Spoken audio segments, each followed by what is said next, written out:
పతే నమ. శ్రీ గురుభ్యో నమ.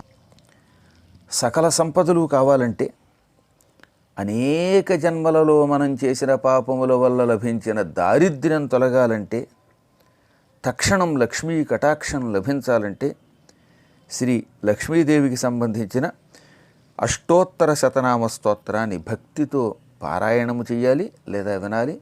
వినండి, తరించండి, దారిద్ర్య విముక్తులు కండి, సకల సంపదలు పొందండి. వందే పద్మకరాం ప్రసన్నవదనాం సౌభాగ్యదాం భాగ్యదాం హస్తాభ్యామభయప్రదాం మణిగణైః నానావిధైర్భూషితాం భక్తాభీష్టఫలప్రదాం హరిహర బ్రహ్మాదిభిः